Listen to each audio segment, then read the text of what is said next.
Hey guys, Toby Mathis here, and today we're going to talk about the B.U.R.L method, B-U-R-L, buy utility, rent luxury. It's right over my shoulder here, buy utility, rent luxury. Before we dive in, please do me a huge favor, click that like button and subscribe button. It helps us on the algorithms. It lets YouTube know that we like it. Because you're doing that, I'm going to give you a reward. It's a picture of my cats. Here you go. All right, we'll keep doing that in the future. And cats are really cute. If you're a dog person, don't blame you. Cats are really cute. All right, let's jump into the B.U.R.L method. What is the B.U.R.L method? What is this whole buy utility rent luxury? Well, it goes a little something like this. You live in a house all throughout your life. Let's say you buy in the neighborhood that you wanted to be in, the right school district, low crime. You got a nice pool. You got some extra bedrooms so people can come visit with you. And then some B.U.R.L guy comes along and says, you don't really need that. You should rent out that luxury and buy something that's not as luxurious for half as much outside the city, maybe in a little more sketchy neighborhood, but get rid of that pool. You don't need those extra bedrooms. Nobody really wants to stay with you anyway. And they get you to do the little drop down. This is very common, and it's because people do this whole, you don't need that luxury. So they rent out the luxury. Let's just say, hey, I can rent out that home for $5,000 a month. And because you're going to buy a new utility, you're going to buy something outside that area, you're going to be able to buy a home for, let's say it's $3,000 a month. That's your costs, your property taxes and your mortgage or whatever. So they go, hey, look, this will pay for that. Wipe that out, and you still have $2,000 a month. What a great idea. You could live in all your days of your life that way, and no worries. See, I solved all of your problems. Except you don't have a pool anymore, and you can't have your family stay with you anymore or friends. But you didn't need that. Remember? They just talked you out of your lifestyle. I hate that. I think that's a load of pooey. I get what they're saying, and it works. But so does, hey, I know you like going to restaurants, and you like going to movies. You like going to shows. You like to go out with your friends. You like to go get a beer. But you don't need that. You could just eat pork and beans at your house every day. We could get that really cheap. And look, you could live off of a lot less. Heck, you could get rid of your house and you could live in a fifth wheel. You could live in a tent. Yeah, what they're talking about is lowering your expenses by lowering your lifestyle. I don't believe in that. I'll just tell you real straight up. What I always look at is there is needs, wants, and wishes. So I'll just put there's needs, wants, and wishes. Always. Everybody has this. What do you really need? I need a roof over my head. I need water. I need food. Right. And there's a dollar amount. Your wants, hey, you know what? But I want to be able to go out to dinner. I want to be able to take my wife out. I want to be able to do things with my kids. Maybe I want to go on vacation. I don't need to do these things, but I want to. So you're going to say that's X plus Y. These are the little things, and I'll draw a little line here so you don't get confused. I have X plus Y. So these are the things that I want to do, but I don't need to do. And then here's your wishes. X plus Y plus Z, and the Z is the big one. I want to go around the world. I want to give money to my church or my charity. I want to be able to do this. I want to be able to buy a house for my kids. Like those are the wishes, right? And all we do as planners, and I'm just a dumb tax attorney. I'm not a financial planner. I'm not a CPA. I'm not those really cool letters, CFA, CFP, all these cool things, right? They have all these really great things. What it boils down to is you need to have enough income coming in to pay for these things. So does it work to lower yourself to your needs to be able to live by renting out something that you would want to live in? Yeah, it will. But so does cutting out all other food types other than rice and beans, right? You'd be pretty darn miserable. And you could live in utility. You could live in a tent and live off of practically nothing. And you could rent out some things that you actually like, and you could get there too. But I would say that your lifestyle takes a big hit and life would pretty much suck. So I don't want that. What I want is to figure out what these amounts are. And I like the wants. That's where we start. Is let's make sure that we have enough passive income sources. Not talking about your job. If you want to be able to retire, you're going to have passive income sources coming in. And those income sources are rents, royalties, dividends, cap gains. I use short-term off the sale of options. I don't like buying options, and I don't like selling things for the most part, but I'll sell an option against stocks that are creating dividends. Topic for a different day. But I love those things: rents, royalties, dividends, capital gains, and interest. Interest has been really low. Like savings accounts suck and your bonds are not that great. Even doing hard money loans, money's been so plentiful over the last few years, maybe you can get back into it. Where we see people make most of their money is up, not the royalties, it's rents and dividends. And if they're good with dividends, they have enough of a portfolio, then they start renting it out by selling options against it, doing covered calls. That's what I see. So I'd be adding these up and I'd be saying, all right, how much rent can we get, dividends and capital gains? Do I care it's the house that you grew up in? Not really. So let's say that, let's do a version of the B.U.R.L method. Let's say that you're in a house, hey, it's way bigger, that you had 5 kids. You don't need all the extra bedrooms. Say you had 4 extra bedrooms. And you're like, gosh, I don't need that. But I really want an extra bedroom. So I could get a 2-bedroom, but I also have an office. I'd really like 3 bedrooms. So, and you know what? I like this neighborhood. I want to stay in the neighborhood. In fact, there's some pretty cool houses just down the street that they built. And, you know, I want to be able to do that. Okay. I'm not sitting here saying, how much could I make that rental from that house that you just moved out of cover the house that you want to live in? We're not doing that. What we're going to do is we're going to say the value of that home. The value of that home, if we transfer it into income producing assets, whether it be dividend paying stocks, rental real estate, multifamily, it could be duplexes, it could be single family, it could be mobile homes, it could be Airbnb, fill in the blank. Are there assets that we could buy with that money that'll cover my expenses? That would cover this. And that becomes the question. So it becomes, how much is that house worth? What could I sell for it? What's the fair market value? And you'll notice something here. When you do that and you start looking and using the way that the realtors use, which is comps, the income being produced out of it is not even a consideration. In other words, you moved into your house not for the rental income.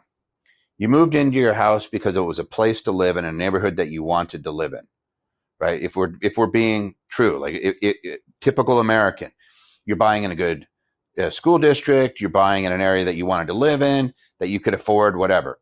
And then years later, you're going to sell that, and somebody comes up to you and says, you should rent it out and buy something crappier. That's the B.U.R.L method. And I think it's absolute crap. No offense to the B.U.R.L people. I get what you're doing, and yes, it will work. But I would prefer to look at best use of those dollars instead. In other words, why would you keep the house that you don't want or need? Right? I don't need it. And apparently I don't want it because I want to live in something smaller. Makes me feel more comfortable. I can still have family come over. I still have a pool. I have all these things that I want, but I don't need. And then I take that, I sell that property and I take that money and I invest it into something that's giving me enough of a return to cover that house that I wanted. In most neighborhoods, let's just say I went here in Las Vegas. I live in Las Vegas. Houses are nuts, right? But you can live in a decent neighborhood. I might buy them. I'll use exact numbers because I actually lived this right during the big recession. You could houses before the recession. You could buy them for $1 million up at this Anthem Country Club and things like that. You could rent that house, $1 million house, for about $3,000 a month. So I use something called the rule of 5%. I'm just going to write down 5%. And what it basically means is if my rents that I could get for a property based on its fair market value are 5% or less of that house, the renter's winning. If it's more, then the landlord starts to win, which is why when we as landlords, we tend to use cap rates. And as a single family rental investor, I want to see 6, 7, 8 caps. I want to get a bigger return. I want to get more than that 5%. So let's use that $1 million house. It could rent for $3,000 a month, which is equal to $36,000 a year. What's 5% of $1 million? 50,000. Renters winning. Why would I do that? I'm literally costing myself money. I have an asset that's not performing very well. Why would I keep that? Why wouldn't I just take that $1 million, sell it? Or, I mean, there's the possibility if you're really savvy, you could pull the equity out of it.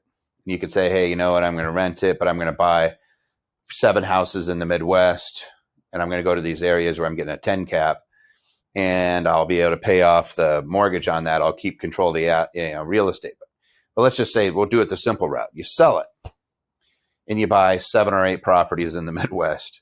And those 7 or 8 properties, let's just say that they're bringing in $750 a piece. So what are you getting?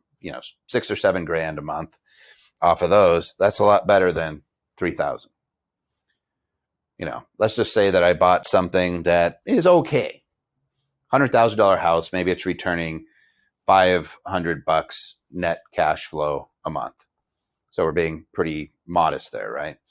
Let's just say we did that. Okay, we were able to buy 10. We take the real estate fees and everything, so we're able to buy 9. You're getting $4,500 a month, and it's continuous. $4,500 a month allows you to buy something that you want instead of playing this utility game of buying something that you need. I never tell people what they should be buying. Hey, should you buy a really nice car?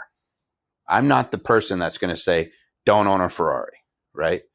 I'm the person that's going to say, make sure that this type of income is paying for it. You don't want to be working for those assets, because if you lose your job or you retire or you get sick, that could be devastating to your financial well-being. What I'm saying is, whatever you have, make sure that you have passive income sources that are going to cover that. So again, same scenario. Hey, I want to have a Lamborghini and it's going to cost, $400,000.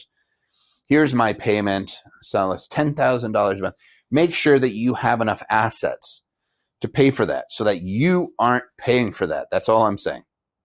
I'm not going to say don't buy a Lamborghini. I'm going to say most people can't afford a Lamborghini, so they shouldn't. But if you have assets, rents, royalties, dividends, interest, and capital gains, if you have enough of those that are paying out on a quarterly basis, annual basis, monthly basis, whatever it is, and you have enough cash flow coming in that you want to buy those things, absolutely. Yeah, the Lamborghini would probably be more of a wish. Probably put it over here. But if we're going to go our steps, the way I always look at it, real simple, is here's what my need. I want to have that covered. If I'm a young person, my needs are a lot less than somebody who's a little bit older. Maybe they have a family, et cetera, right? Or maybe they've had a lifestyle that they want to maintain, and it starts to go up. So like if I'm a young person, maybe I'm pretty utilitarian, and I'm like, I'm okay being in a 1-bedroom, 1-bath, right? And I cover those with these assets, and I'm smart enough to realize that I should be taking a chunk of my income. I say live off of 70%, and then of the remaining portion, giving a third of that, which equals 10%, and I say this for young people, if you can't give because it's too painful, like you're struggling, donate some time instead. But you take that 10% there, 10% pay down any debts, excess payments. This is not the minimum payment. This is not, hey, I'm only going to pay 10% of my take home towards credit cards. You're going to pay them off, but you're going to add an extra 10% a month. And then you're going to take 10% and dump it into investments. So you're going to have 70% that you're living off of, 30% that are in this other category. If you have no debt and you don't want to give, but you donate some time, or maybe you have a spouse that donates time, take the whole 30% and put it into investments. The whole idea is to continue to build up something that's going to create a passive income source for you.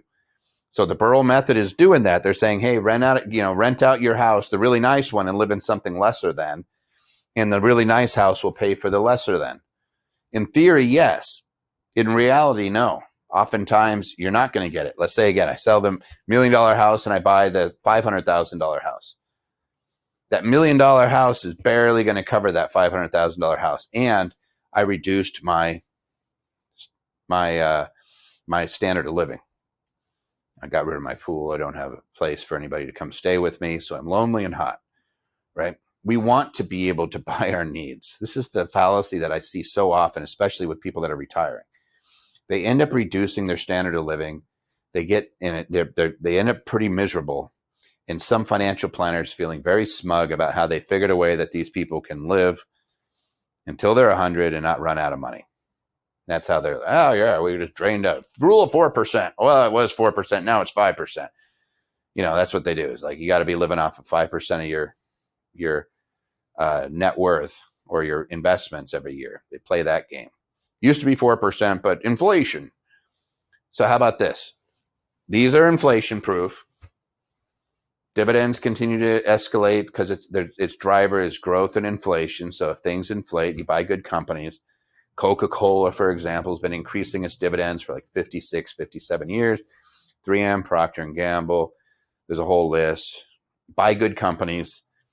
They're going to raise their prices just the same, and they have free cash flow that they pay out in dividends.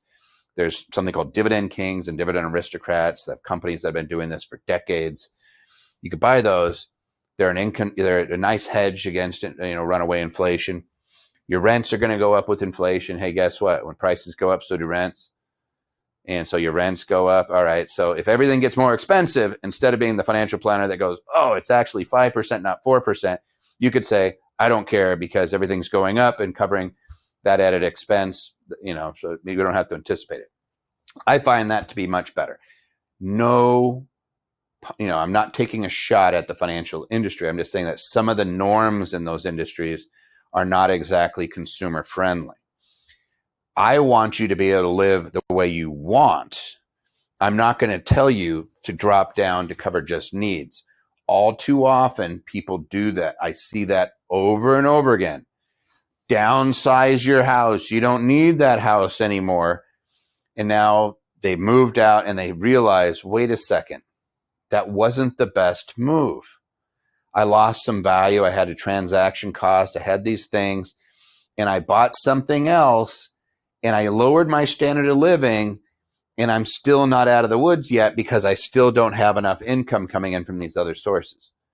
What you should be focusing on instead are these, making sure that they're taking the cuts throughout their life and minimizing like, hey, if you just budget yourself to live off of this, not saying go down and eat pork and beans for 6 months.